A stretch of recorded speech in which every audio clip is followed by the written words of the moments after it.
lasting memory of the British Touring Car Championship 1988 was Rouse against Soper. Whether it was Brand, Silverstone, Thruxton or here at Donington, the battles were epic, with Rouse emerging victorious, but not as champion. That title went to Frank Sittner and the ProDrive team, beaten only once in the BMW in Class B. 1989 in the SO British Touring Car Championship promises to be the best ever, and nervous fingers hit the starter buttons. Alton Park, round one.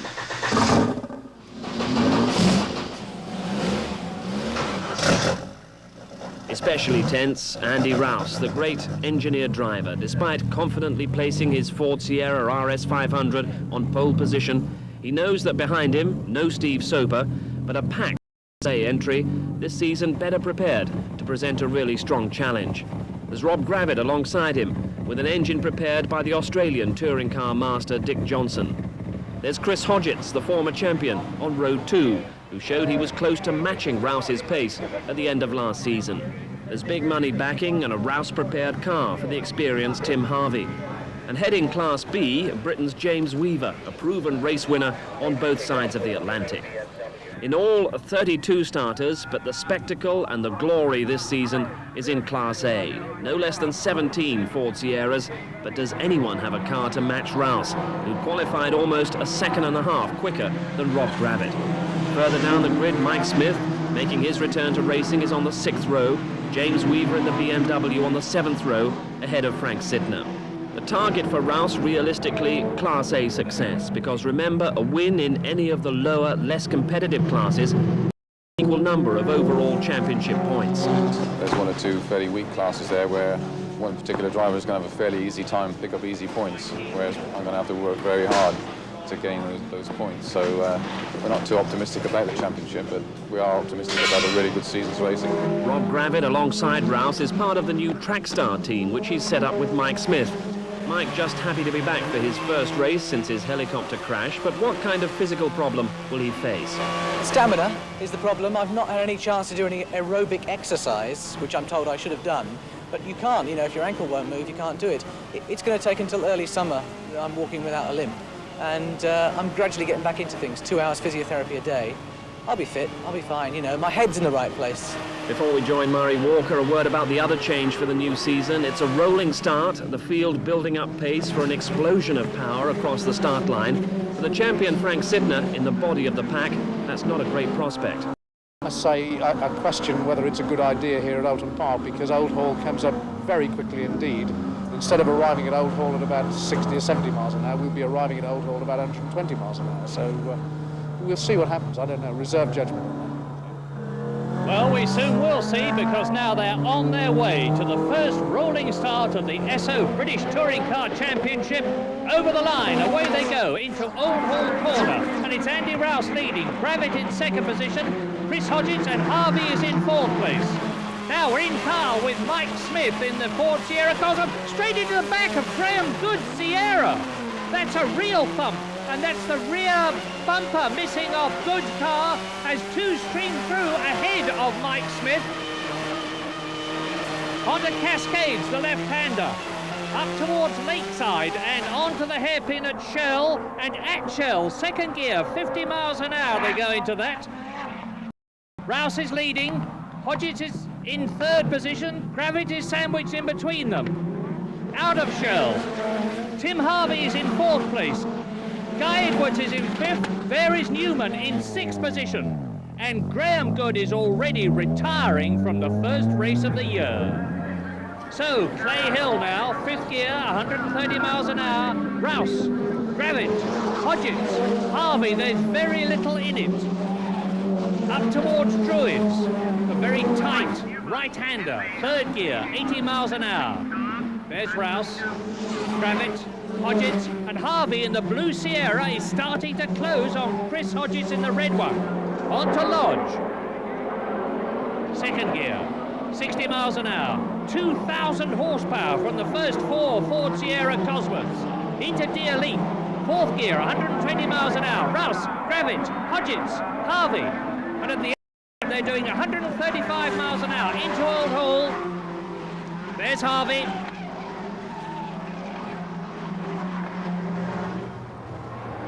Down to Cascades, Gravitt in second place, Hodgetts in third position, Harvey still holding fourth place. And away they go, and in car with Jerry Marnie now, taking seventh place from the Dutchman Gerrit van Kouwen, and Gerrit's running on unleaded fuel, by the way. Shell corner, Jerry Marnie, seventh place, van Kouwen behind him, eighth, Jones, ninth. Mike Smith and then the two BMWs, and now we're in car with Frank Sidner, the 1988 British champion. Ahead of him, his ebullient teammate, James Weaver, through the Falston chicane, 60 miles an hour. And a grim-looking Graham Good stomps down the pit lane, no doubt to complain. So let's from Mike Smith's point of view. He approaches the start line in grid order. The first corner, Old Hall ahead of him now, the right-hander. Closing up on Graham Good's black Ford Sierra Cosworth as they tuck into the apex. Zap! Straight into the back. And there's going to be ructions about that. Graham is not at all happy. Graham, what went wrong? I'll tell you what happened. Mike bloody Smith just gave me such a bang up the rear. I can't believe that. It's the second time he's done it. I just can't believe it. The first corner, there was a Labatt's car in front. Admittedly, he was going a bit rather slowly, but even so, Mike just gave me such a smack up the arse. I couldn't believe it. And he's broke all the rear suspension. Well, infuriating for poor Graham, but I'd call it a racing accident. And in the midfield, Clark, Hall and James Kay, all in BMW M3s, for third place in their class. Whilst ahead of them in the two white BMWs at Old Hall, sports car ace James Weaver still leads British champion Frank Sidner. It looks like Frank's got his hands full. Down to Cascades at 130 miles an hour. Weaver ahead of him. Ahead of Weaver is Carl Jones. And meantime, number 56, John Cleland's Vauxhall Astra is leading Class C. And to nobody's surprise, it's number 70, Phil Dowsett's Toyota leading Class D. More about them later. Lodge corner, and still the imperturbable Andy Rouse leads, but he's getting no peace at all from Rob Gravitt and Chris Hodgetts. First, second and third, out of Deer Leap at 120 miles an hour, over the start line at 135 miles an hour. Rouse drifts wide at 5 at Old Hall corner, then Gravitt, then Hodgetts. And it's really interesting up front with number 21, Rob Gravitt Sierra, built by Australian champion Dick Johnson in Queensland for Gravitt and Mike Smith's brand new Trackstar team. In car with Mike Smith. Carl Jones ahead in ninth place, and he goes off. Carl Jones goes off, buck all over Mike's windscreen. Watch the air pressure clearing it off. Get the wipers on. Into Cascades, there's Mike, Sean Walker, Carl Jones, and Weaver and Sidner, 12th and 13th in the BMWs and gaining. And now in car with a new slimline, Jerry Marnie, second in the British Championship in 1988. Goes past 5th place Mike Newman, does he? Yes, he does. Goes through on the inside. Jerry Marnie goes up to 5th, and that battered Sierra's Mike Smith's.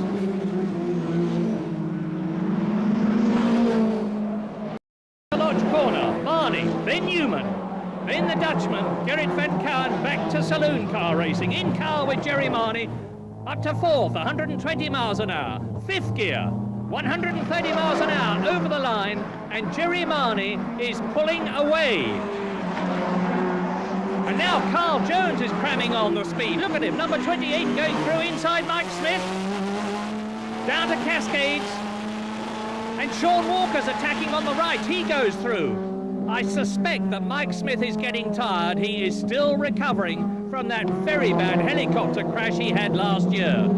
And James Weaver is right up with Smith. Number 21, Rob Gravitt, approaching Shell. Second, look for Rouse in front of him. There he is. There's Gravitt. Third is Chris Hodgetts in the red car, and the blue Sierra's Lawrence Bristow back after a stop. Now, now, up Clay Hill, into Druids. Number 1, Andy Rouse, lapping the BMW, leads. Rob Gravitt in second position. And it is beginning to look like Andy Rouse's race. He dominated things last year, and he's doing it again. Into Lodge. Dear lead. Drift wide.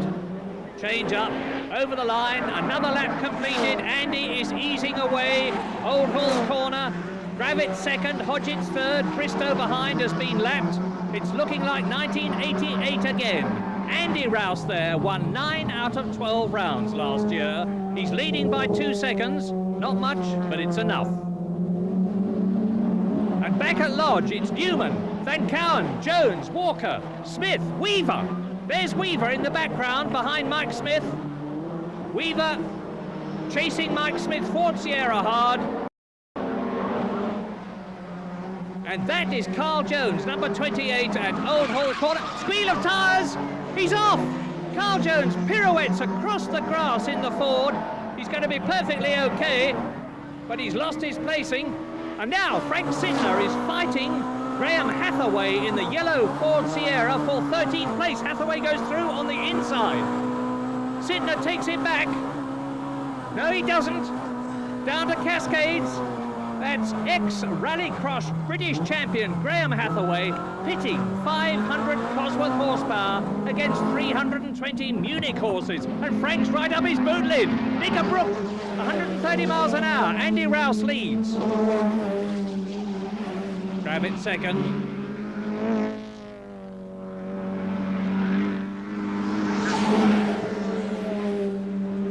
Andy Rouse is in a beautifully smooth groove. There's Hathaway and Sittner fighting it out behind. And gritty British champion Frank Sittner goes into Fulstons, but well behind James Weaver's class-leading BMW. Now you see why they're so good. Hathaway, Sittner, absolutely on the ragged edge. And there's Robin Donovan's Ford Sierra Cosworth, sandwiched between 2 BMWs. Being close, he's going to be taken. No, he's not. Turbo's blown. Robin Donovan's turbo blows. And into the pits comes Carl Jones. So, turbo problems for Donovan. Turbo problems for Carl Jones. But there is no turbo problem for Rob Gravitt. Look at him. He has closed right up on Andy Rouse. They go through first and second to complete another lap, and lights ablaze. Chris Hodgetts is hanging on to third. 2 ex-British champions sandwiching Rob Gravitt in second position. Down to Cascades. Rouse. Gravitt. Out of the left-hander, they line it up for Shell by way of Island Bend. There's a couple of tail-enders ahead of them. Are they going to get in the way? There goes Chris Hodgetts. Here is Gravitt, almost attached to Rouse's Sierra. And what a debut for the Trackstar team. Nicker Brook, lapping 1, lapping 2. Andy Rouse being forced every inch of the way by Rob Gravitt. Gravitt with a lot less experience, but he's giving Rouse a very hard time as Andy comes up to Druids at 80 miles an hour. Tucks in tight, lets it drift out, and he's off! Rouse goes off! Straight into the tyre wall. That's a very big thump. But the door opens. Out gets Andy. Thank heavens he's okay. But why? A mistake? A tyre problem? Something broke? Oil on the track? Who knows? But whatever, Andy Rouse is out. Look at it again. He just suddenly changes direction for no apparent reason at all, and that is a mystery.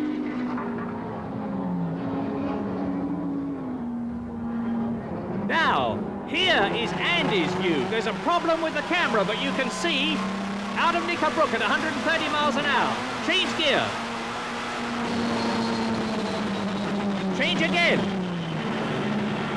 And again. Turn right. And off. Lost it on the grass. No friction there. Straight into the tyre wall. Well, Andy's got every reason to But that tyre barrier worked and he's okay. While in the pits, a worried team are looking for the boss. Well, they won't see him, because now Rob Gravitt leads. There he is, his first race for the new Mike Smith Rob Gravitt Trackstar team. And in the other Trackstar Sierra, Mike Smith's tyring. He's being passed by the very impressive James Weaver's BMW. So James is now 9th class leader and a new class lap record holder. And keeping ahead of Mike Smith in spite of the fact that he's got 180 horsepower less. Number 10, Guy Edwards, is third now in the second Rouse team car behind Gravitt and Hodgetts. Battling it out with the fourth place man, number 7, Tim Harvey. There he is.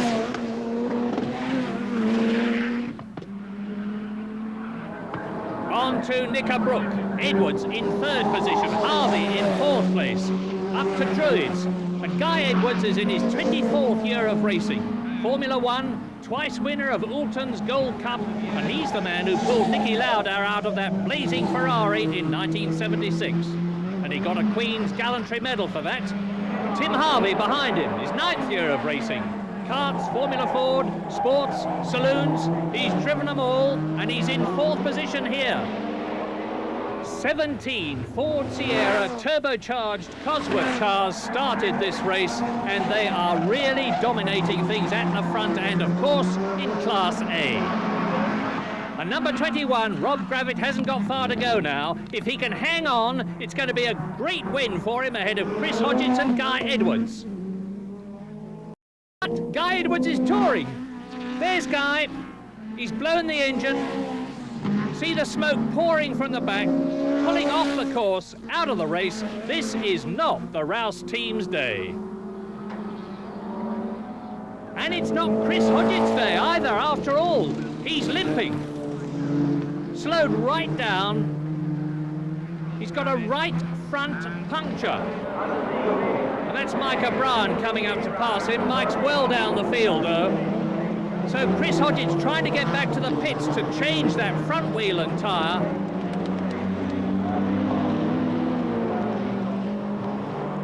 On, slowly onwards goes Chris Hodgetts, and Mike O'Brien loses it. And drive assured, it says on the side. Well, Mike O'Brien regains the course.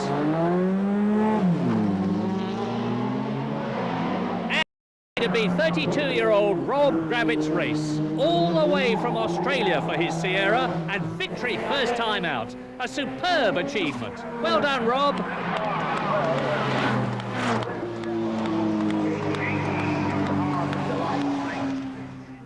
And there is James Weaver winning Class B in the white BMW M3. Maximum points in his class.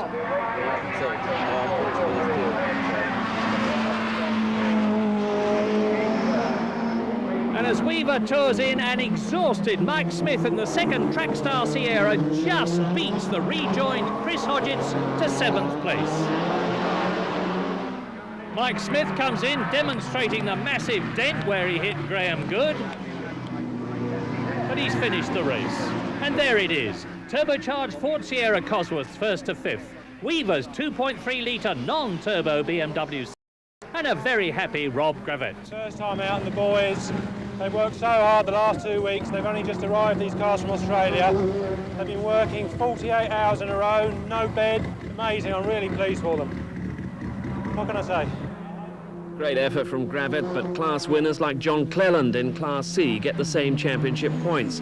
Cleland gave a very impressive debut to the Vauxhall Dealer Sport 16-valve Astra GTE. Never headed in the class, he set a new lap record, and the Scotsman is already most people's tip for the overall championship title. Class D victory went to Jeff Kimber-Smith in his Toyota Corolla GT. But that was only after the demise of Phil Dowsett, the man who dominated the class last season and came close to winning the championship himself.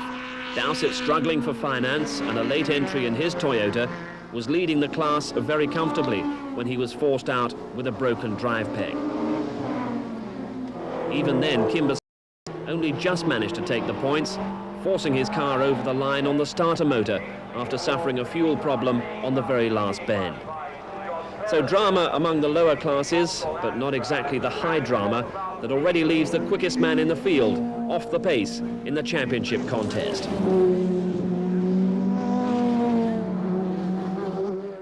So the full result of the opening round and post-race analysis put Rouse's problem down to a broken steering rack. Second round at Silverstone, and his effort is in better shape. After claiming pole position, he's leading Gravett as we join the race midway through the second lap. Up to Chapel, building up to 150 miles an hour as they approach Stowe Corner. And it's 4 times British champion Andy Rouse leading Rob Gravett in the Australian-built Sierra, and now this is Rob Gravett's car. 22 years old, Rob Gravett from May, the winner and the lap record holder at Oulton, chasing Andy Rouse. Towards Abbey.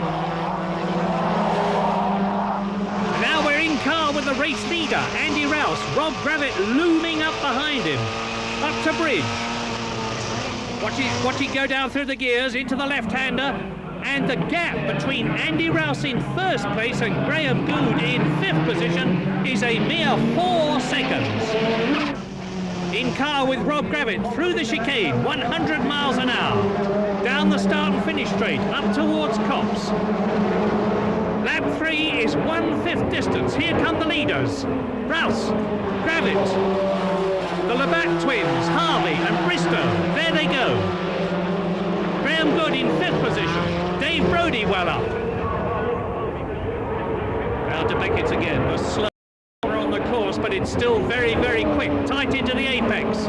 Rob Gravett is closing up on Andy Rouse's Sierra. Wide into Chapel, cut across, down the hanger straight. 1, 2, 3, 4, 5, 6, 7 cars burst out of Chapel curve, and 6 seconds cover the top 7 as the leaders, Rouse and Gravett, go into Stowe.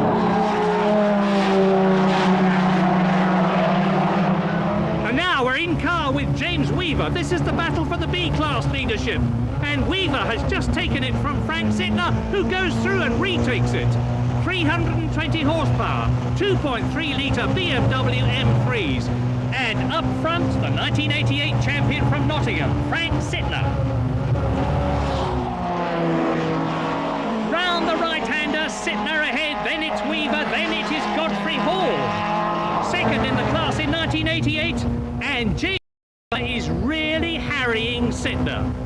Sittner can see the BMW in his mirror. Weaver coming up on the left as they approach the left-hander at Bridge. And Weaver is through. Weaver is leading Class B. Into the left, into the right. Accelerating away up towards the chicane. And there are the 3 Class B leaders. First is Weaver. Second is Sittner. And third in the black M3 is Godfrey Hall. Up to Copse. Comes out from the slipstream of Weaver, he goes through on the inside. Frank Sittner retakes the class lead. Down to second place goes Weaver. And Sittner seems to be going just as well without a spoiler. And the 3 BMWs are catching Borner-Bush's Sierra in front. Absolutely together. This is heroic stuff. 960 horsepower there. Into Chapel again. Down the hanger straight again. BMW Finance, it says there. They're going to need some of that for Frank's new spoiler. And Weaver takes Sittner. No, he doesn't. Sittner's got the inside line down to Stowe. Weaver's going to have to go wide. Sittner keeps in tight and keeps the class lead. So it's still, and there's somebody off. That's John Clark out. And he's obviously hit something, and he's obviously very unhappy. Now we're in car with Jerry Marney, 11th place. 3 Sierras ahead. Jones, Smith and Van Cowen. And Jones spins. Carl Jones spins, he's stationary, and the BMW battle is approaching, and this is it. Sittner goes ahead of Weaver, and Jones rejoins right in front of the BMW. Sittner comes out of the corner. Weaver behind him. Jones has fallen into place between Weaver and Godfrey Hall. Out of the complex, over the line. And in this Class B Titanic scrap, it is still Sittner, Weaver. Behind the yellow headlighted Ford Sierra is Godfrey Hall in third place in Class B. What a fabulous scrap this is.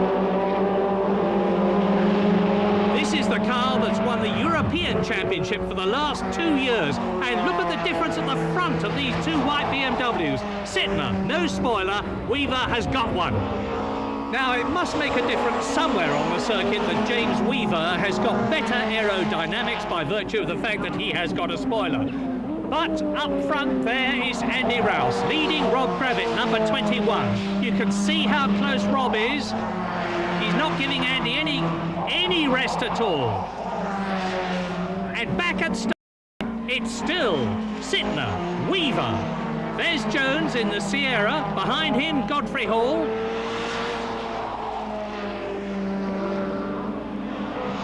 Absolutely on the ragged edge, drifting out over the rumble bars. Now we're with Weaver, approaching Abbey.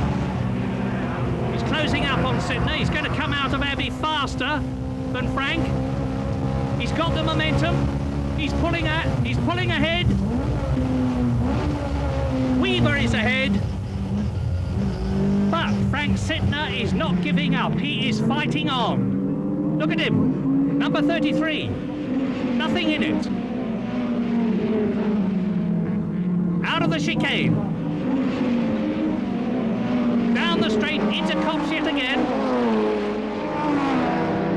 Weaver, Sittner. Carl Jones still can't get past them in the 5 horsepower Ford Sierra.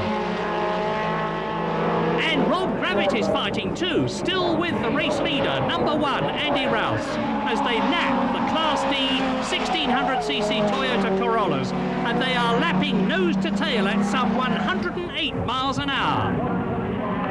Stab of flame as Gravett overruns on the turbo.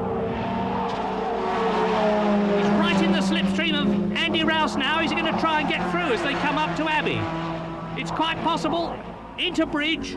Well, last year it was Andy Rouse all the way. 9 dominating wins from 12 races. But Rob Gravett's really making him work this year.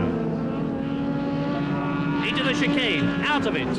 They're lapping the Class D leader, Phil Dowsett, in the 1600cc Toyota Corolla. Copse. But behind them, Bridge, there's a solid wodge of cars, and Carl Jones is ahead of the BMWs. There he is. But look at Sittner with the blue screen. He's through on the inside. He hits Weaver. He's onto the grass, and Weaver passes him, and Weaver is ahead again. But the way Frank is pushing, can he stay ahead? Well, into the chicane. Weaver ahead, Sittner second. In car with the BRDC sports car champion Tim Harvey, third in the Sierra, down hanger. Lawrence Bristow is right behind him. And a great wrench at the wheel by Tim Harvey. Bristow through on the inside into third position, out of Stowe, and that's the trouble.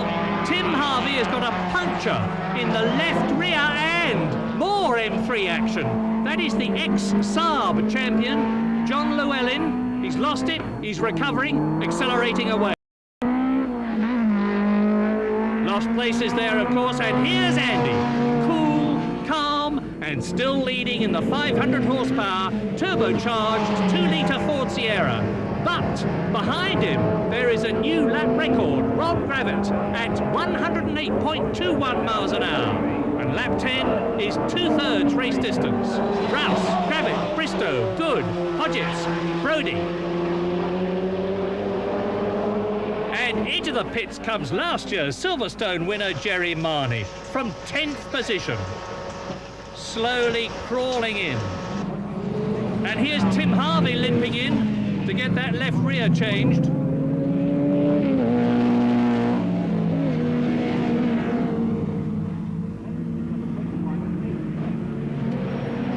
So, what's the trouble, Jerry Marnie? The ignition system's gone completely dead. They're just trying to now, but looks like it's fairly terminal. Well, it's all happening. Tony Crutchington's got a smoky old problem with the Toyota there, and coming up fast behind him are battling BMWs. Crutchington moves across. He's going to go onto the grass. No, he's not. He's going to go onto the circuit. What is he doing? Past him go the BMWs. Weaver ahead. Now, 1988 British champion Frank Sittner won 11 out of 12 class victories last year and the championship. But the talented James Weaver, and this is him, beat him at Alton Park, and it looks as though he's going to beat him again. Down a gear. Bang! Sittner's hit him up the back, look! Out of Chapel. Well, Sittner really is pushing hard. Not content to sit behind his boot lid, he's trying to open it. Down the hanger straight. And Sittner's prepared to drive over the top of Weaver if he has to. He's swarming all over the car in front. And it frankly amazes me that Sittner's able to go so quickly without that spoiler, because Silverstone is a quick circuit where you need all the aerodynamic help you can get. And it's Class B, Weaver leading, 33 Sittner in second place. Weaver approaching Abbey now at about 140 miles an hour. This is what he sees. And as they come up to the left-hander of Bridge, incredible! Sittner is trying to pass, there! Right up on his side, he pushes Weaver onto the grass. He literally smashes his way past. But look at that smoke. That'll be the tar grinding against the BMW bodywork. How long can it last? Here's how Weaver sees it. Into the left-hander and crump onto the gravel bed. There goes Frank on the left. Well, this is more like stock car racing than touring car racing. And it's almost the end of the race. In fact, here is Andy Rouse coming out of the chicane to win round 2. And Rob Gravitt takes second place. But who's going to win the BMW brawl? It's Frank Sittner ahead, but 32 Weaver is closing and smoking too, like Sittner. Down to Stowe Corner. They're coming up to pass one of the amazing Vauxhall Astras, which are pulverising Class C. This is the last lap for Sittner, leading Class B. Weaver with the red headlights in second place, number 32. And it looks as though Sittner's aggression is going to pay off. But is it? As they approach club, James Weaver closing. They're almost home now. They've only got to do Abbey, Bridge, the chicane, and that's the end of the race. And here's Weaver. He's going to take Sittner. He's closing all the time. Sittner goes into the left-hander and Abbey. He's lost it. He's off. Wow. That was undoubtedly a burst tyre. So James Weaver wins the class again, and he deserves to. But I'll tell you this, there's going to be a brisk demand for BMW body parts tomorrow. Weaver comes home, but it's overall victory for Andy Rouse, with Rob Gravitt second, Bristow third, Good fourth, Brodie fifth, and Chris Hodgett sixth. But what did James Weaver think about his hell on wheels? You know, Frank and I are obviously racing each other, but normally when you overtake somebody, you get alongside going into the corner, and it's your corner. But if you start trying to overtake halfway between the turning point when it's not really your corner, of course, we're going to meet in the middle. And every time Frank thought he was anything like close enough, he'd just come down the inside and try and knock me off the road. And, you know, it's impossible to race against something like that. I mean, is that brain fade or aggression? Well, Frank's one of the most aggressive people I've ever raced against, but we're in the same team, and if he can't overtake me cleanly, I don't really think he should drive like that. With a couple of laps to go, I knew the only way to win that really was to take a pretty serious chance somewhere, preferably somewhere a bit slow, or the slower corners, just to try and get through, which sort of worked. But James quite rightly closed the door quite firmly. We touched. I came off best of that. We both struggled around the last lap with tyre smoke and anything else pouring off the car. As I turned into Abbey, with effectively 2 corners to go, the left rear tyre blew. Well, the rest is fairly obvious. But spectacular competition. Things have changed little since last season. But what of the other joint championship leader after the first round, John Cleland in the 16-valve Astra GTE in Class C? Because of a wheel hub failure, he'd qualified last in class, but rapidly made up the ground off the start line. It takes him just the length of the straight to make short work of the Class D Toyotas, blasting past Phil Dowsett and Jeff Kimber-Smith. In his sights next, Mike Jordan's Class C Peugeot 309 GTI. He'd be past him by maggots. Further on that first lap down the hangar straight, and he waves the Class C leader Alan Minshaw in a Volkswagen Golf GTI out of the way, last in class to first inside the first half lap. And Cleland wasn't stopping there. Pretty soon he was up among the Class A Sierras, like Dave Pinkney, and was equally ambitious, equally unforgiving. John Cleland on his way to an excellent 19th overall, and the championship lead on his own. Victory in Class D went to Phil Dowsett in the Toyota Corolla FX GT. We were right up alongside the first round winner, Jeff Kimber-Smith, the early leader in Class D, battling with Tony Crudgington in the similar Corolla GT. But what Kimber-Smith is also battling is an engine that's on the point of giving out after just 2 laps. Crudgington pulls away and Phil Dowsett also gets past. So it's between Crudgington and Dowsett for the class points, a result that's decided at the end of the lap. Phil Dowsett, a man who came so close to the overall title last year, struggling to get a full season's deal together this year, lines his man up on the exit to Woodcote for a passing manoeuvre down the straight. Mike Jordan's Class C Peugeot in close attendance, but Phil Dowsett the winner of Class D. The overall table after 2 rounds shows Cleland with 2 victories and 2 fastest laps, leading from Weaver, 2 victories and 1 fastest lap. Weaver in the BMW, who's had by far the toughest class win at Silverstone. Almost at the end of the parade lap before the rolling start on Thruxton's 2.4-mile lap. 34 starters, 4 classes, and up front, it's the Ford Sierra Cosworths of number 1 Andy Rouse and Tim Harvey, number 7. Over the line, and Lawrence Bristow comes sprinting through from the 4th row, drops back as they go into the first right-hander, and it's Andy Rouse leading. Chris Hodges in second place, Harvey with him, and Dave Brody up into 4th position, up to the complex. And it's Andy Rouse, Chris Hodges in the red Sierra in second place, and Brody challenging Harvey for 3rd position. Now up to Seagrave, the fast right-hander, 3rd gear, 80 miles an hour. No change at the front. Then on to Noble, the left-hander. And that's Andy Rouse. His car rocking on its suspension, full power. Behind Andy Rouse, it's still Chris Hodges in second place. Then Harvey and Brody. Look for Dave Brody in the white Sierra.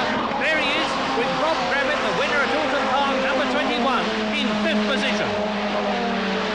Now out of Village, down to Church Corner, 130 miles an hour. It's Rouse leading, Hodges up behind him, then Harvey, Brody in the white Sierra, Rob Gravitt and Guy Edwards in the twin car to Andy Rouse's leading Sierra in 6th place.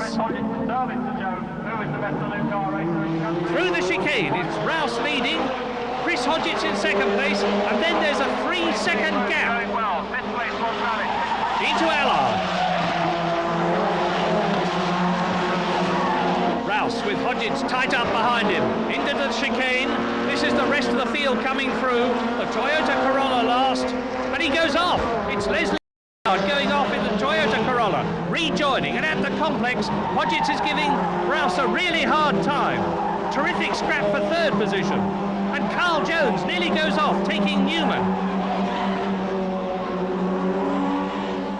Now we're in car with the British champion Frank Sidner. Now, do you remember Silverstone?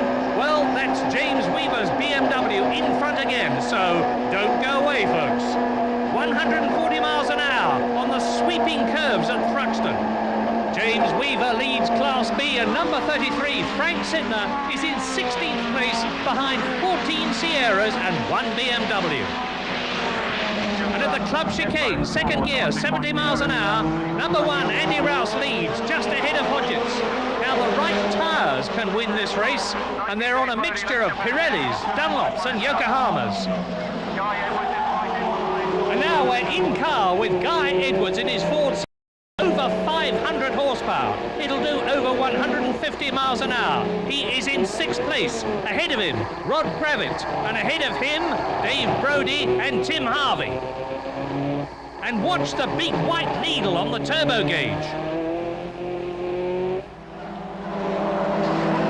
Andy Rouse leads, edging away from Chris Hodgins.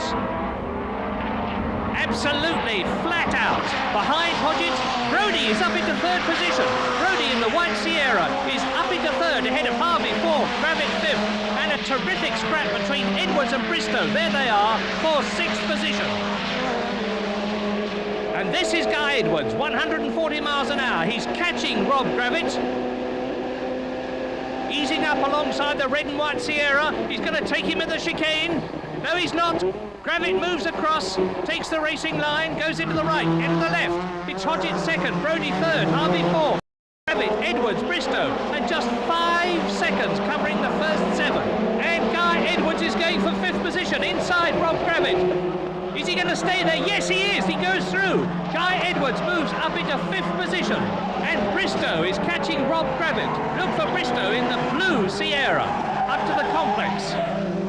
Hodgins is 2nd, Brodie 3rd. Harvey, there he is 4th. Then Guy Edwards, Gravett, Bristow, there's Edwards. And Guy Edwards, ex-Grand Prix driver, is really motoring. Now he's after the blue Sierra in front of him. 4th place, Tim Harvey, with Brodie and Hodgins ahead of Harvey. And at Village, at 140 miles an hour, Dave Brodie on the left is going to take 2nd place. He's going to take Hodgins number 15. And Dave Brodie goes through, masterly bit of driving. And look, he is fairly racing away from Chris Hodgins. Down to the chicane. And at the chicane, Tim Harvey is going past Chris Hodgins. Now, no disrespect to Brodie and Harvey, but something must be wrong with Hodgins Sierra. And yes, it is. Edwards, Gravett and Bristow are closing right up on Hodgins. So, on now, up to Allard. Guy Edwards pulls out. He's passing Hodgins. Great drive by Guy Edwards, number 10. And at the complex, the order is Andy Rouse, absolutely out on his own. Dave Brodie is in 2nd position, and there is Brodie.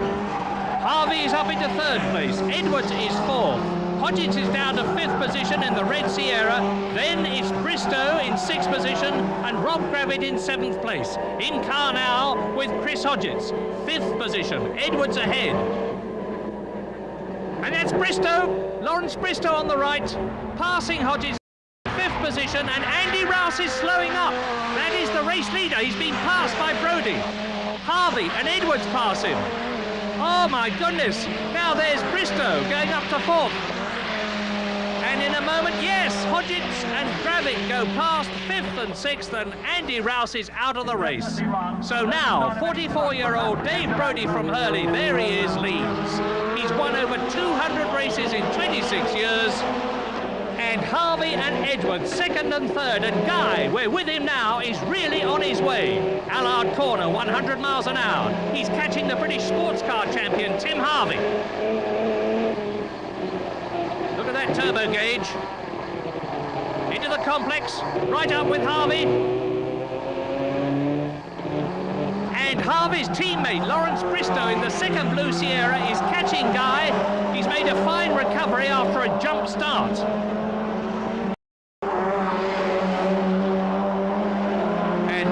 Rouse abandons his Sierra. It's a very poor 1989 for Andy. But Dave Brodie, who's concentrated on the handling of his car rather than speed's got a nice cushion. There's the battle for 2nd, 3rd and 4th. Tim Harvey, Guy Edwards, Lawrence Bristow. In car with Edwards. He can see 2nd place ahead. He's inching up on Harvey at the approach to the chicane. He's got the momentum. It's all going to be down to braking as they come into the chicane. Guy Edwards is going through, but he's lost it. Look at the steering wheel. Guy Edwards goes sideways. Harvey goes on. Bristow moves up into 3rd position. Guy Edwards goes down to 4th, and that will surely have rooted his tyres. And now Bristow. And back at the the class-leading BMWs are at it again. Number 32, James Weaver, leads Class B. He's just ahead of his teammate, Frank Sidner. They're 12th and 13th behind David Pinkney's Pink Sierra. At the complex, Silverstone ended in harsh words when Sidner rammed Weaver, and he's very close to James again.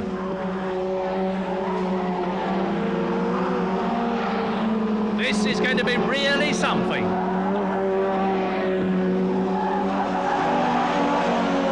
Sidner edging up to Weaver all the time. They've both got to take Pinkney's Sierra, and there's a resigned-looking Chris Hodgins, who could have won here, just as he could have won at Silverstone. And it's obviously an engine problem that's taken the ever-cheerful Chris out. The car was understeering very badly, and a lot of cars came past, and what has happened is the hose has gone, and it was just putting water onto the left front tyre, so terminal understeer plus overheating, so lived today. And there's a fighter in the third of these three cars. Championship leader John Cleland from Peebles in the astounding 220 horsepower Vauxhall Astra. 18th in the race, way ahead in his class and passing John Morris's BMW. And this is the car that's going to be very difficult to beat in the overall championship. It goes like smoke, and John won the brutal Thunder Saloons Championship 3 years running, but he's waving people through. He's waved the BMWs past, and I think I spoke too soon. He's slowing down. They're going past him all the time. Cleland looks in the mirror. He's obviously unhappy about something, the way he waves his hand. He's definitely going a lot slower. And sure enough,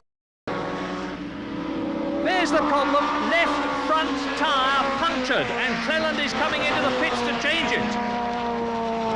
Well, that's cruel luck, because he was leading his class easily. But it's still close between the BMWs in Class B. James Weaver still just ahead, up to Allard, 100 miles an hour. In car with Frank Sidner, the British champion of 1988. But James Weaver's won both the two races so far this year, and if he can stay ahead of Sidner, he'll be the overall championship leader. So out of the complex, and Sidner comes up along the inside of Weaver, but you won't get through there, Frank, because Weaver's got the inside line on the right, and he keeps it, and he keeps the lead. On to Seagrave. Now to Noble, and we're in car with Cleland, and you can hear the tyre problem.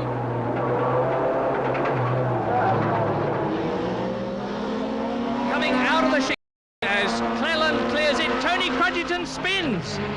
And Crudgington has already put up the fastest lap in Class D in his Toyota Corolla, 96 miles an hour, rejoins the race. And Guy Edwards spins in 4th position. And I suspect that his tyres are shot after that problem earlier on. Now, this is an in-car replay with Guy Edwards into the chicane. Bristow and Harvey ahead. Out of it.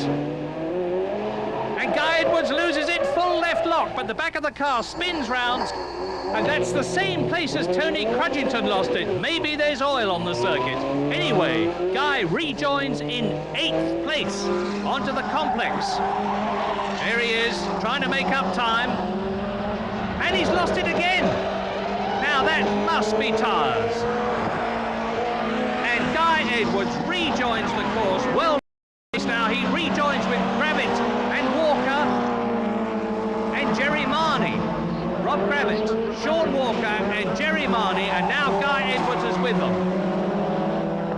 But ahead, it's really close at the front because there's only 6 seconds covering the first three. Dave Brodie there leading. And there is Tim Harvey. Lawrence Bristow behind him. The teammates in 2nd and 3rd places. Really going well. And smoke from Bristow's car. He goes off over the grass. Is he going to hit the barrier? No. Lawrence Bristow Bristow, and I suspect, because there's been a lot of tyre problems, that he's had one too. Anyway, Bristow looks perfectly all right. And Brodie is now coming through. Let's see where Harvey is. Look for the Blue Sierra. There it is in the background. And the gap between Brodie in the lead and Harvey second, there's Brodie, is 4 seconds over the line. Dave Brodie, number 19, he's raced all over the world. South America, the Caribbean, and now he's looking a certain winner here at Thruxton. And with Bristow out, Dave Brodie leading and Harvey second. Up into third place has come Carl Jones, followed by Mike Newman, Sean Walker in 5th position, and Rob Gravitt 6th.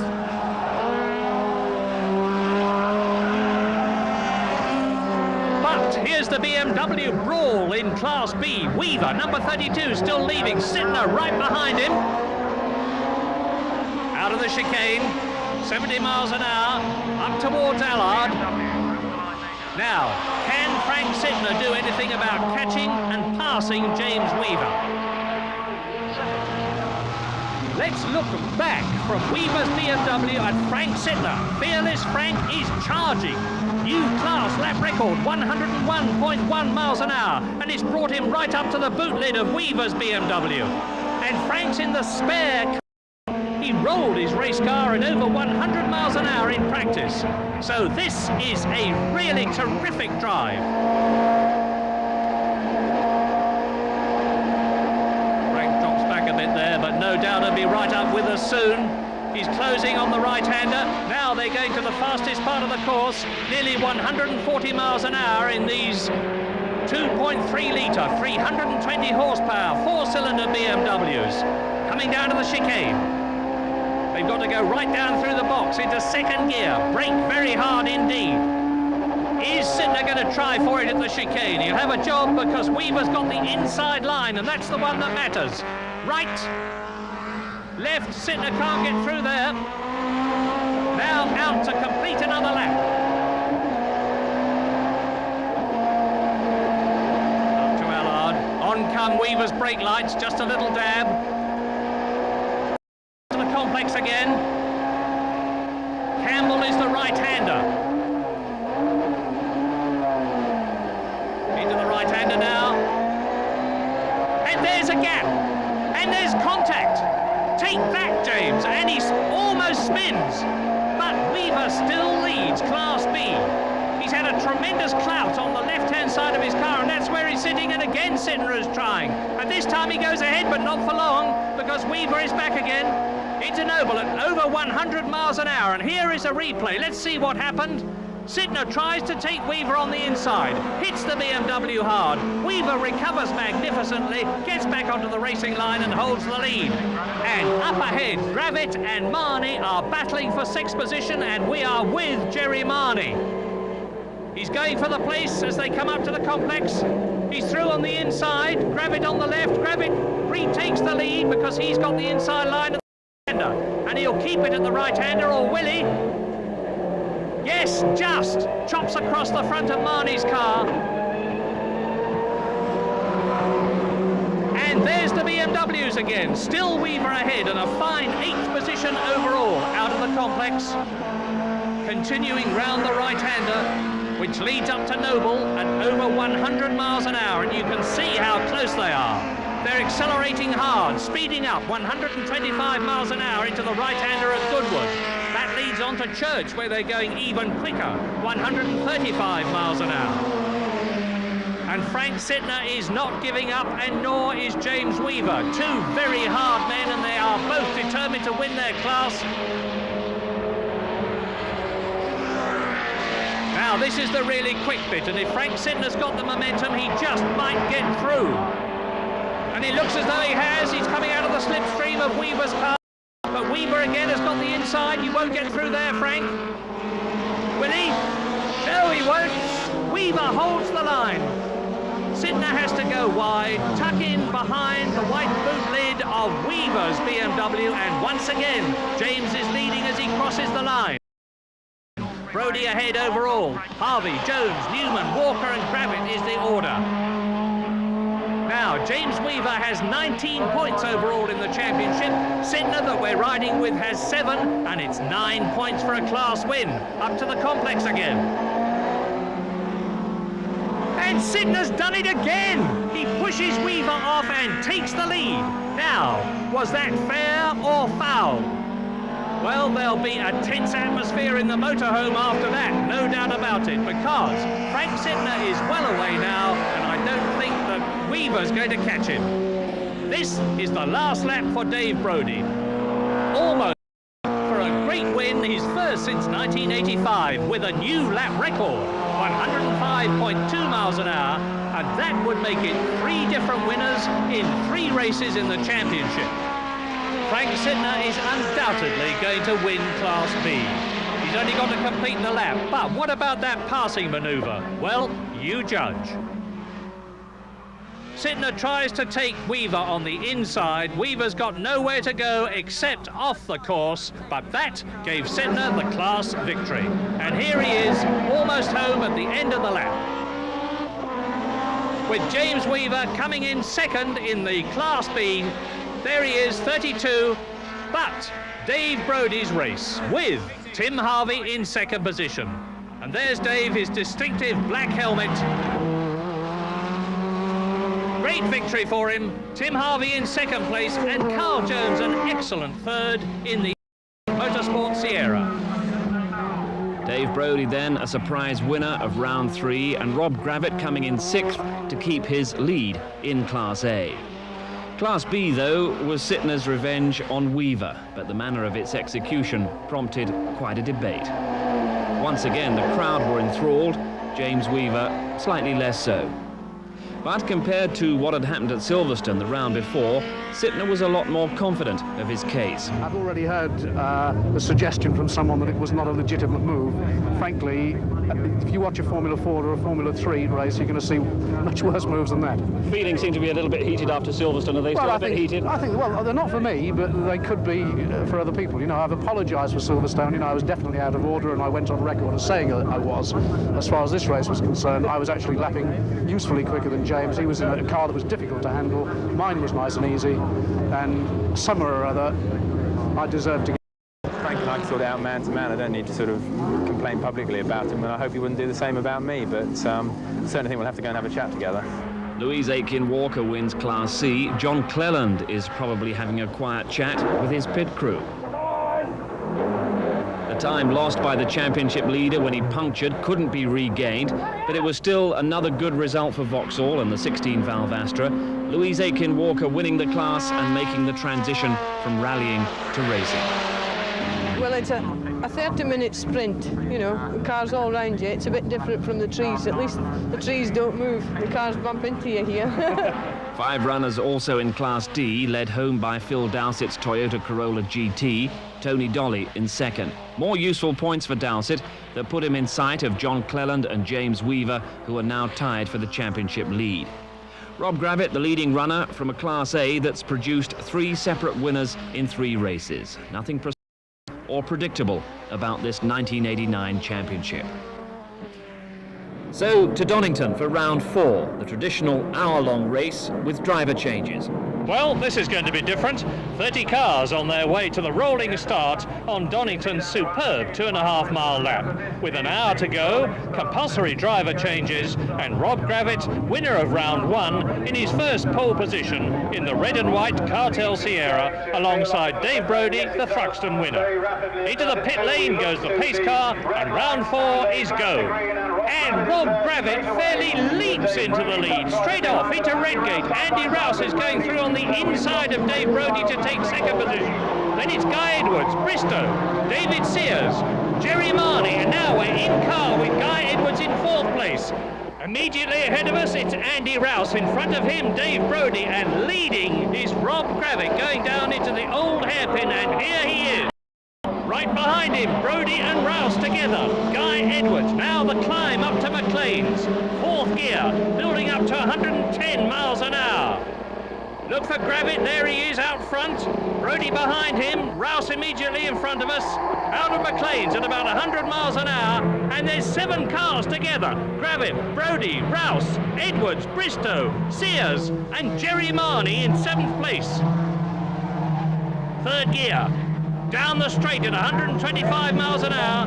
Gravett leading. He's got a good lead now over Dave Brodie. Rouse is dropping back. Edwards is catching the third position man, Andy Rouse. And David Sears is going through at the chicane and taking fifth position from Lawrence Bristow. Out of the chicane, down to Redgate again. And look at the lead that Gravett's got. Brodie second, Russ and Edwards absolutely together, and Sears and Bristow there absolutely together, followed by Jerry Marnie in seventh place. Now, in car with Bristow, sixth position. And Andy Rouse on the left is slowing. Edwards and Sears past him. And now Bristow's past him up into fifth position. Andy Rouse down to sixth. And at the old hairpin there are 5 Sierras. Edwards, Sears, Bristow, Rouse, Marnie. And Steve Soper here in the BMW M3 is leading Class B with a damaged wing. Let's see how it happened. On the left is Mike Smith and Carl Jones. Smith goes up to ninth, past Carl Jones. Dave Pinkney passes us on the left at 125 miles an hour. Down to the chicane, Pinkney past Jones. Soper takes Jones, and there's contact between Pinkney and Smith, and Soper. Soper has hit Pinkney's car. And he's trying to tell us, waving his hand. He's chasing Mike Smith now. But back in the race, Andy Rouse there, number 1, is in trouble.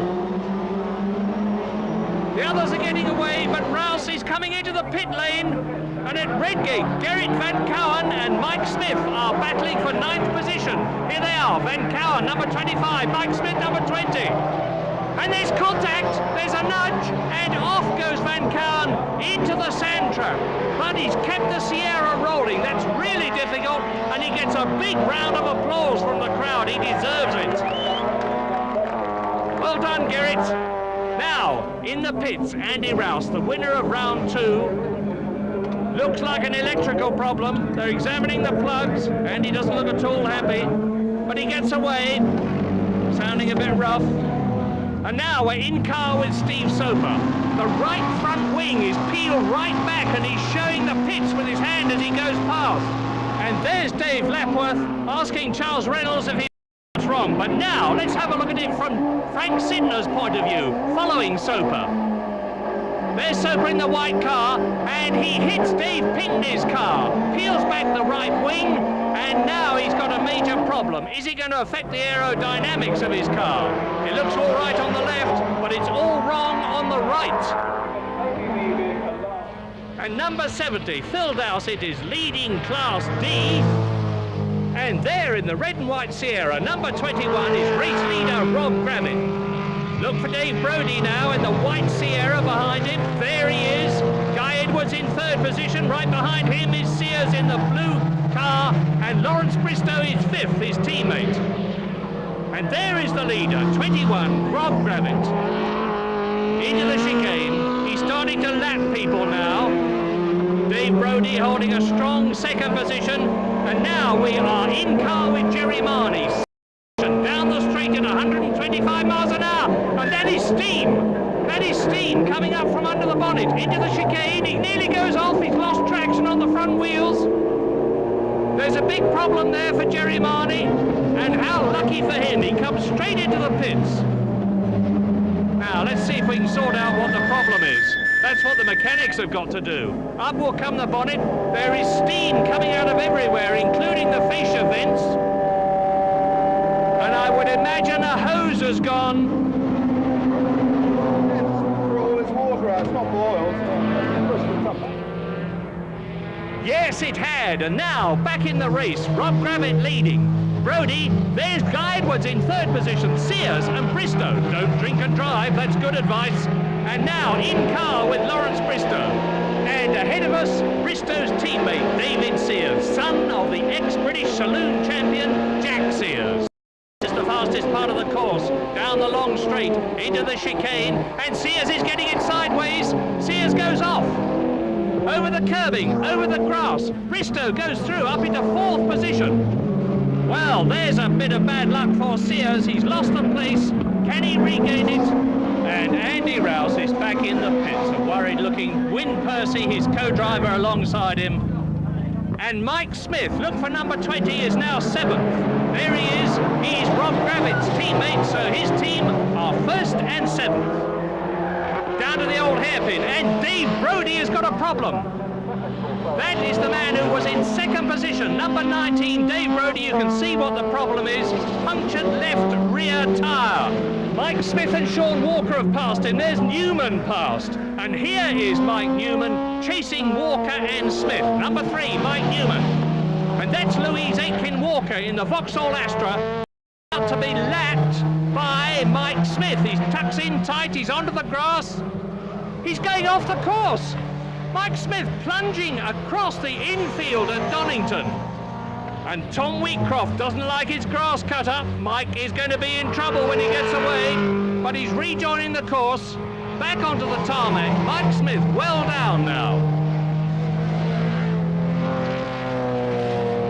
Back he goes. And that is Mike Wiles, Smith's co-driver, talking to Jeff Allam, who's sharing with race leader Rob Gravitt, and that's Gravitt's pit signal. Rob Gravitt leads, Guy Edwards 2nd, Bristow 3rd, Sears 4th, Walker 5th, and Steve Soper is leading Class B in 8th position. And there is the BMW M3. Steve Soper, last year he drove for the German Eggenberger team in the Sierra. He's got smoke pouring from the right front of the car where the wing is obviously damaging the tyre. He's driven in Escorts, Minis, Fiestas, Metros, Rovers, Fords, and now the BMW. Coming down to the chicane at 70 miles an hour. Right, left. Change up, down towards Redgate.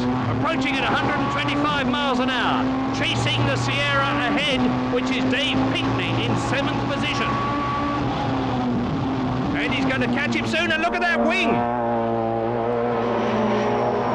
Now, up to the Craner curves at 120 miles an hour, dropping downhill and accelerating. Up to the old hairpin, down into 3rd gear, and he's going to take Pinkney before he gets there, and he does so. So, Steve Soper is up into 7th position. Out of the hairpin, now climbing towards McLean's, past John Morris's VW Golf, and now Mike Newman Sierra, which is in 6th position. Out of McLean's, onto Coppice at 100 miles an hour. And that wing still flapping alongside the door on the right-hand side.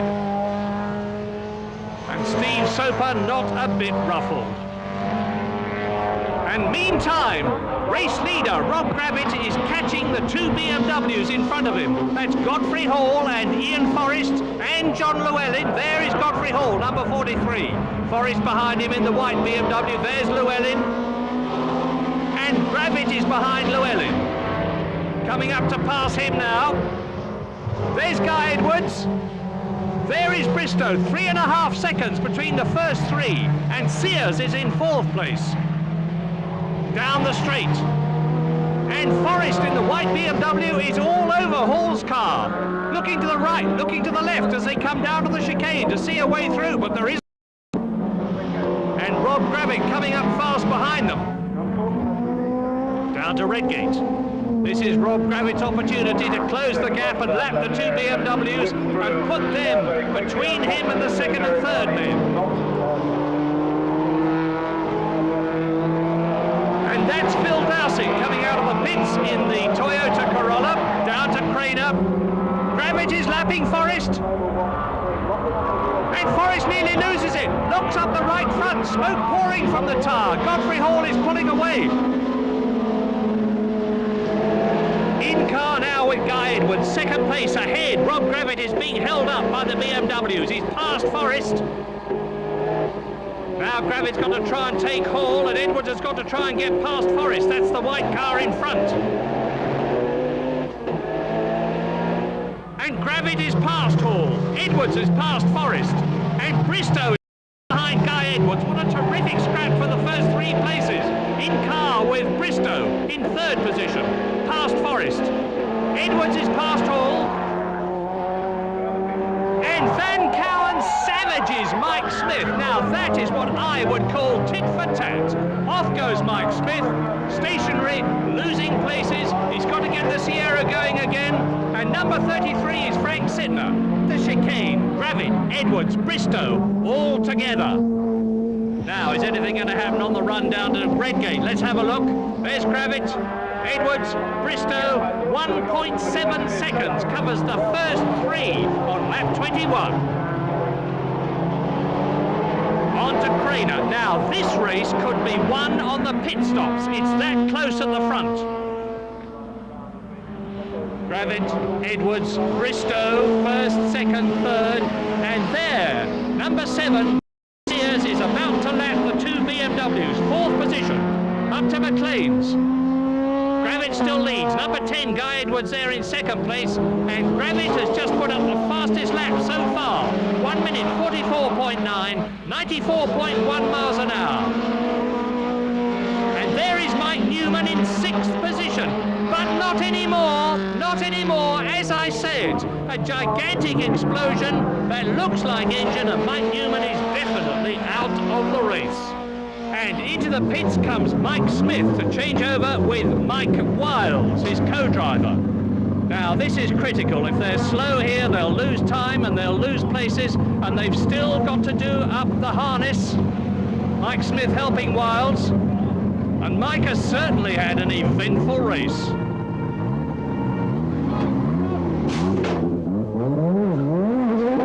One spin because the Astra moved offline on me when I and the other spin I'm going to talk to Mr. Van Cowen about down here at Redgate. I took him on the outside and he just bashed me in the back ring and knocked me off. Oh dear, that sounds a heavy number, but meantime here is Steve Soper leading the B class, 6th overall.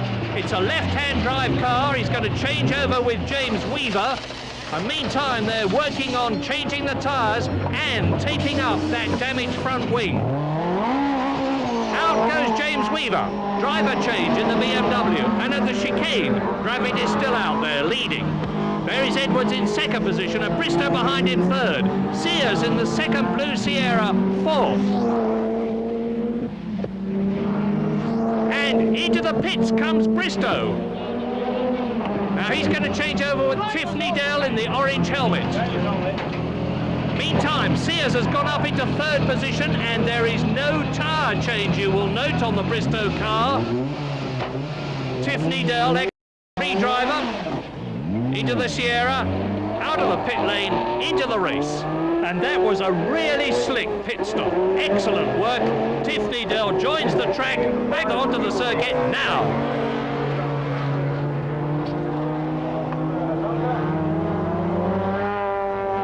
And Lawrence Bristow walks back to the pit. A job well done. And that's Tim Harvey waiting to relieve Sears. And Jeff Allen is ready there somewhere to take over from Rob Gravett. There he is. That's Jeff Allen. Hasn't driven for a while. And here's Rob Gravett. What a great drive. He's coming up to lap John Cleland, who's leading Class C in the Vauxhall Astra and is the overall championship leader. And past him he goes. Rob Gravett got a tremendous power advantage, and we're in car with Guy Edwards in 2nd place. There's Cleland ahead, but you remember Rob Gravett has just... So Gravett is ahead of Cleland. And Edwards will want to get past Cleland immediately after the chicane and before Redgate. There's Edwards. And Gravett has stopped short of his pit. He's come in and he's stopped short.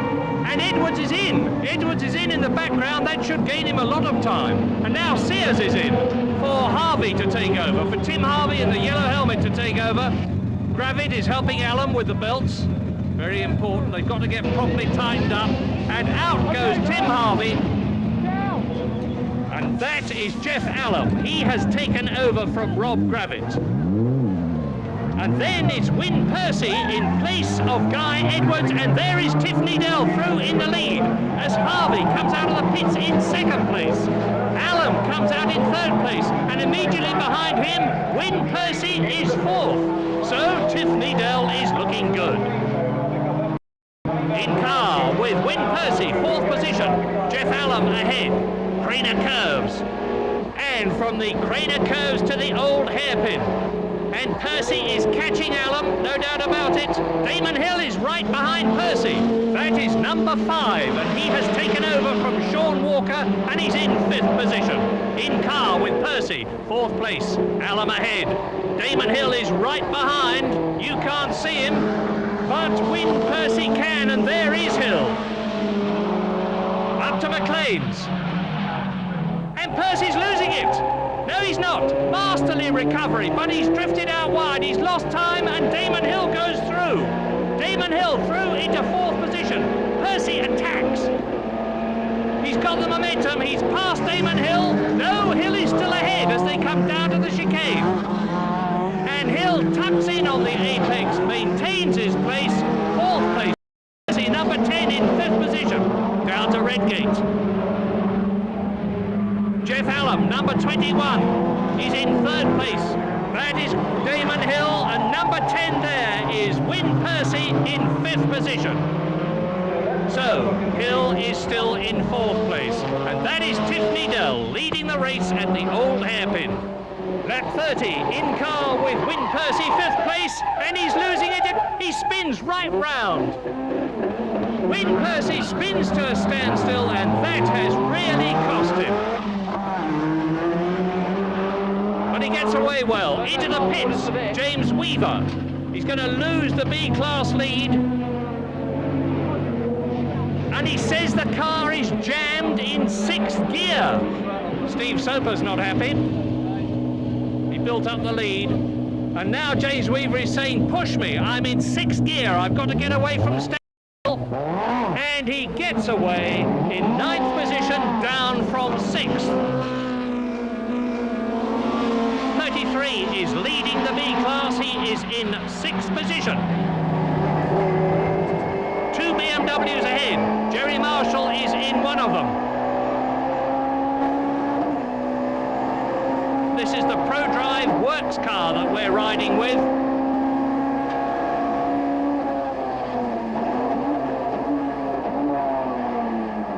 Up to the VW in front. Right into it, left out of it. He gets a signal to pass on the left, and he passes on the left. Passes on the left, and now ahead, the Class D leader, Phil Dowsett's Toyota, disappears backwards.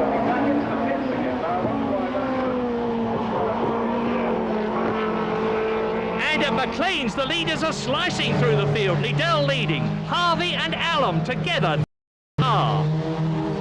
And Allen, number 21, is starting to attack Tim Harvey. He's got on the inside of him. Harvey goes onto the grass, regains the circuit. And Allen is coming along the outside of the chicane. Harvey holds the inside line. Allen nearly hits him, keeps clear. There's Harvey, the blue car, pulling out and passing Mike Wilds. And now Allen passes Mike Wilds. Excellent driving through the field. And Damon Hill goes through in the black and white Sierra.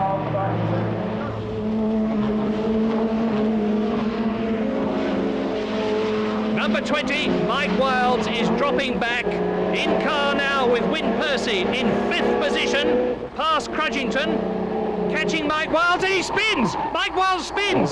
Sparks something jammed underneath the chassis. Now, Coppice corner, Harvey. Allen, number 21, Damon Hill in fourth position, out of Coppice. And Allen is trying to pass it, he's passing Harvey. Allen going up into second position, and Mike Wilds there is out of the race. Now, let's see what caused it. We're with Win Percy. There is Mike Wilds ahead. The car does a complete spin, and obviously something jammed, fouled under the car and made him spin. And at Starkey's, Damon Hill is up into third position. Number 7, Harvey, is down to fourth. Percy, number 10, is in fifth position. Damon Hill's driving a magnificent race. And this is the first touring car race he's driven in for a long time. In car with Win Percy. Harvey ahead. Hill ahead of him in third position. Down the straight. Harvey passes Hill up into third place. Tremendous close racing. Now the chicane. So Harvey is third, Hill is fourth, Percy, we're with him, is fifth.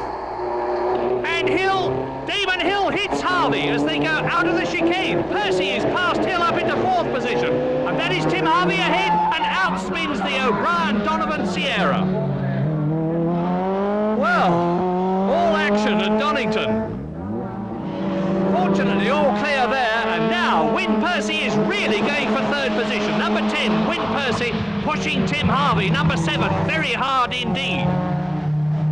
Out of McLean's, out of Coppice, in car with Percy, the ex-Jaguar works driver, multiple British champion. Ahead is Harvey, down to the chicane. The order is Nigel Bristow car leading, Alan Kravitz second, Harvey and Sears third, and Percy and Edwards, there it is, in fourth position. Midgate. Tim Harvey, the sports car champion, is really having a hard time with Percy big in his mirrors. They're coming up to lap Pierre Dieudonne, the Belgian driver in the Fina Sierra, down to the Craner curves. Harvey absolutely on the edge. Win Percy's going through. Win Percy goes through and takes that third position. Beautiful bit of driving. Now up to McLean's, and Percy is pulling away. He's got the momentum. Terrific drive. Number 7, Tim Harvey, back in fourth position. Well, never mind, Tim. Your team car is in the lead, and there it is. Last lap, Tiff Needell is coming in to win with Lawrence Bristow, who is there in the pits waiting for Tiff to come home. Into the chicane. A really fine drive by one of Britain's best drivers, who's never really had the breaks his great talent deserves. And just as well deserved a shared win for Lawrence Bristow, his first in the Esso British Touring Car Championship, and I'm sure not his last, as Tiff triumphantly goes round his run-down lap. Excellent race, which wasn't quite over because Guy Edwards and Win Percy were disqualified from that third place, which moved Tim Harvey and David Sears into third and allowed Frank Sittner and Will Hoy into the top 6. Edwards handing over to Percy instead of the nominated second driver Johnny Dumfries was deemed to be illegal. For the third time this season, John Cleland won Class C, and the 16-valve Astras were once again dominant in this class. But initially for Cleland, he was put under a surprising amount of pressure from the Volkswagen of Barry Williams, partnering John Morris. But Cleland, who was partnered with Ian Fluff, wouldn't be looking nervously in his mirror for much longer. The Golf fell by the wayside, and Cleland was on his way to another class win, which reinforced his position as championship leader. And Louise Aitken-Walker's second position behind him reinforced Vauxhall's stranglehold on Class C. Phil Dowsett was once again successful in Class D, that despite a poor pit stop with a lot of time being lost when a tyre change went wrong. It was Dowsett himself taking over for this second stint from Mark Goddard, and Dowsett was left with a full 45 seconds to make up on Tony Crudgington. He was gaining rapidly when Crudgington went out with a puncture. Dowsett well placed in the championship, but with a problem. The problem is, we're out of finance. We won't be at Thruxton unless something comes forward. We've got to find some money now to continue. There's a lot of people pulling for us, but we need more finance now to carry on. The big budgets are all in Class A. Class A victory going to 4 different drivers in the first 4 races. It's left to John Cleland and the consistent 16-valve Vauxhall Astra to take a 6-point lead in the championship. A view that betrays the airfield origins of the 2.3-mile Thruxton circuit, home of the British Automobile Racing Club. For the Esso British Touring Car Championship, 4 rounds, 4 winners, but not the dominance of last year's Caliber Sierras. Guy Edwards has crashed in practice. He's out of the race. Bad luck continues for Andy Rouse's team. We had quite a bad race at Donington for a variety of reasons, and we figured that was going to be the lowest point. And from here onwards, our luck was going to go up, you know. But practice has gone okay for my car, you know, we're on the front row, in with a good chance. So hopefully we can do the business today, but it's unfortunate the guy's not going to be there to help me. Surprise winner of the last Thruxton round, Dave Brodie, a driver without the big budget and big support of his rivals. A fact he's reluctant to emphasise. Well, these turkeys, they're going to have to get up early in the morning if they want to take me and my team on, right? They turn up with their big transporters and their good-looking motorhomes. They prance around the paddock all day long in their overalls, right? But when it comes to get the business done, they're a bunch of wallies apart from Andy. Brodie's much improved performance had led to protests from other teams that he was running on illegal fuel. He claims his advantage is not octane, but experience. 26 years of driving saloon cars, right? There's only one person in this paddock that's ever been in front of me, that's Andy Rouse. The rest of them are a bunch of Group N drivers, right? And why should they be in front of me? They never did it before. Why should they do it now? I mean, Guy Edwards had more spins and rock around the clock. Frank Sittner's had more rolls than Joe's Chilk Corner Cafe, right? And what sort of an example is that to set the public? I think it's diabolical. I've never seen driving, 26 years driving saloon cars, I've never seen such pitiful, ridiculous driving like it in my life. It's no good to us doing anything other than winning. I don't mind a close second or a close third, but we come here to win. That's our business. So things more than a little fired up for this fifth championship, and Dave Brodie is true to his word, having claimed pole position from the driver he admires, in fact having qualified almost a second faster than Andy Rouse. Second row, Rob Gravitt, winner of the opening round, and Tim Harvey in the Labatt Sierra. Guy Edwards had qualified on the third row but had no chance of making the race after his practice crash, but Mike Newman, he qualified well. Carl Jones and Graham Good make up the fourth row. Rows 5 and 6, and behind them, James Weaver in the BMW M3 had qualified just ahead of his Class B rival Frank Sittner, John Cleland, the leading qualifier from Class C, Phil Dowsett in Class D. Round 5 of the Esso British Touring Car Championship. Once again, we hear from Murray Walker. As Dave Brodie in the White Sierra and Andy Rouse on the right follow the pace car round for the rolling start. It's really hot at Thruxton. 17 laps at over 100 miles an hour. They're going to be on the tyres. Brodie won last time and Rouse the time before, but no one's won twice this year, as off they go. Round 5 is go, and it's Andy Rouse leading. Brodie going through though. Brodie going through on the inside at the right-hander at Allard. Rouse hits the grass and it's Brodie. But Brodie weaving is really putting the power down. Into the right-hander at Campbell, the left-hander at Cobb. Now up to Seagrave. Brodie, Rouse, Gravitt and Harvey. And now we're in car with Frank Sittner in the BMW. David Pinkney goes off. David Pinkney in the Ford Sierra Cosworth goes off. Comes from Harpenden, and he's really got a struggle on his hands now. He's got to get back into the race. Meantime, up at the front, there are 6 Sierra Cosworths. Dave Brodie, Rouse, Gravitt, Harvey, Jones and Mike Newman. And the winners of the rounds are first, second and third. And Rob Gravitt in the red and white Sierra is challenging Andy Rouse for second place. Closing right up on him. A long drag down to the chicane at over 150 miles an hour. Brodie in front, Rouse closes up into the chicane. It's Brodie, then Rouse, Gravitt, Harvey, Jones, Newman, absolutely together. Over the line. And look for Carl Jones there with the yellow headlamps. It's an amazing drive. In this morning's qualifying, he was harpooned by Guy Edwards, and he's had to rebuild the car. There he is.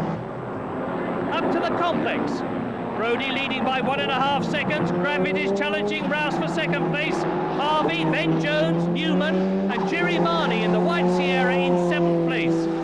Now up to Seagrave, and Gravitt is attacking again. Village, and Gravitt is passing Rouse up into second place. Gravitt goes through, Rouse goes down to third position, and there is Gravitt ahead of Andy Rouse. Now, is he going to pull away? The cartel car has got terrific speed, but Rouse is fighting back. He's closing up on the rear wheel of Gravitt Ford Sierra Cosworth. He's responding down to the chicane. Brodie leads, Gravitt second, Rouse third, and Jones and Newman, look, they are ahead of Harvey. End of the lap. Over the line. And Brodie leads, Gravitt second, Rouse third, then it's Jones, Newman, Harvey. And the dust is kicked up. Now we're in car with Jerry Marney, Harvey ahead in 6th position, down through the box into second gear for Campbell Corner. And now Cobb, the left-hander. Out of Cobb, the leaders go through. There is Graham Good and Lawrence Bristow, the Donington winner, with Mike Smith right behind him, and Mike Smith is going going through. Smith goes through to take 9th position from Lawrence Bristow. And here is Bristow. Mike Smith on the right. Nice one, Mike. He's through and up a place. So Mike Smith on his way, chasing his teammate Rob Gravett, and Ian Forrest's BMW M3 is out of the race onto the grass. Crudgington and Dowsett coming down together towards the chicane, and Dowsett is starting to challenge. He's going to try and take, yes, here we are, in car with Dowsett. He's going through on the inside. He goes through on the inside. He takes Crudgington. That is Brodie coming up behind both of them. And behind Brodie, there is Gravett. Over the line now. Brodie takes both of them. And now it's Rob Gravett's turn. Up to Campbell, the right-hander, after they have cleared the left sweep that they're into now.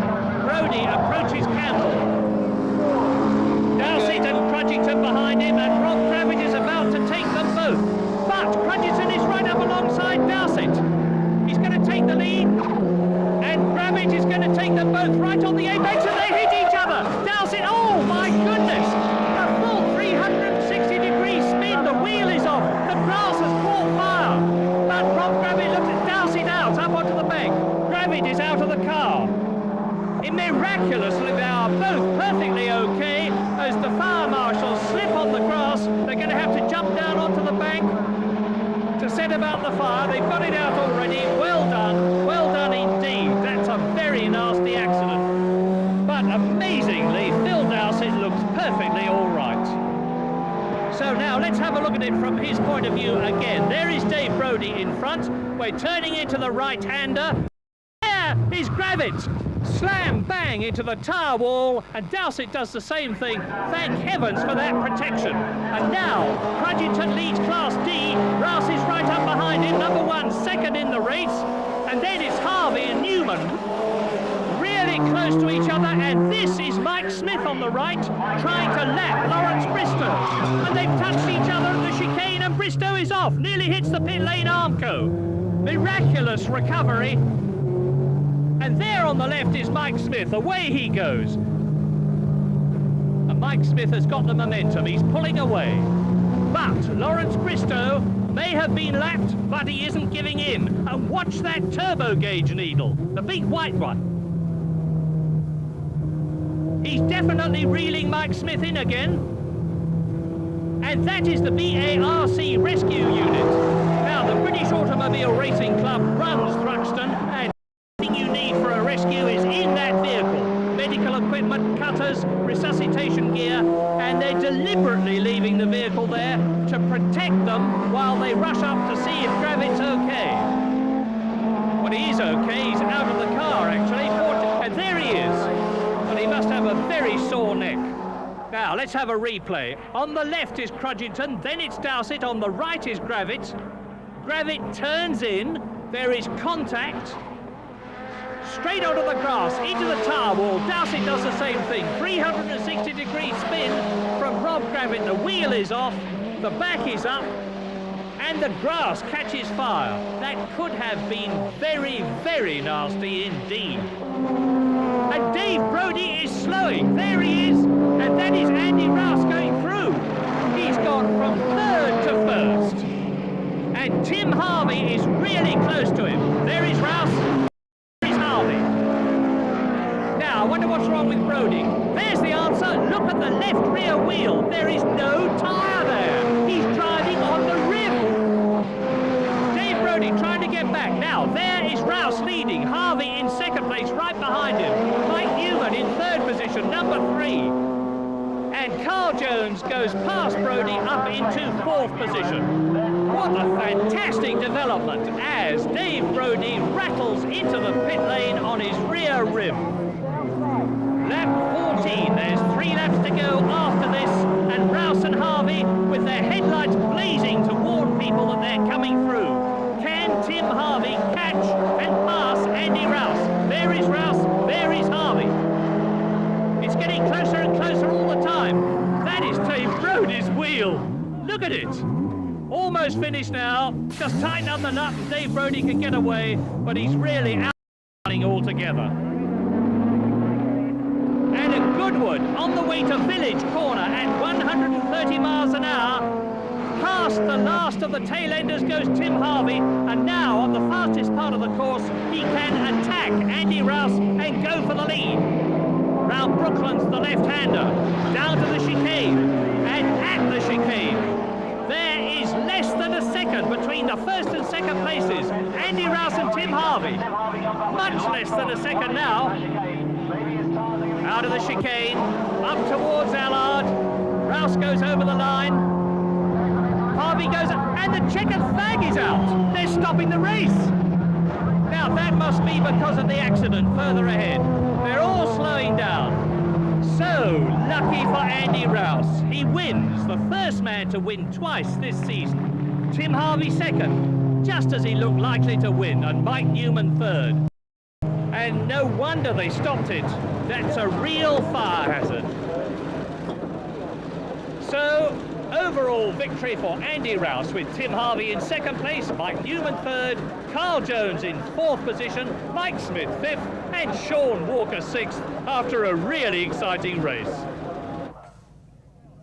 And a race that had a finish that came as a surprise to many and a relief to Andy Rouse. Luck had been on his side at last. Is the race shortened? Yeah, the Gravitz had a bad one out. Yeah, I know, yes. Well, that wasn't bad, was it?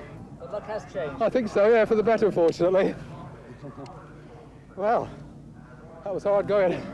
Was the checkered flag a complete surprise? What were things like down at the complex? Well, the accident occurred about 7 laps before the end, and I thought the situation had been stabilised, but apparently, talking to the clerk of the course, there was fuel spilling out of one of the cars and running across the track, and that's what prompted the decision. But I thought things were stable, so I was watching the laps to go sign and planning the rest of the race, but there you are. So you can't feel aggrieved at the decision, but unlucky nevertheless? No, on safety grounds it was the right thing to do, but I'm sure my turn will come.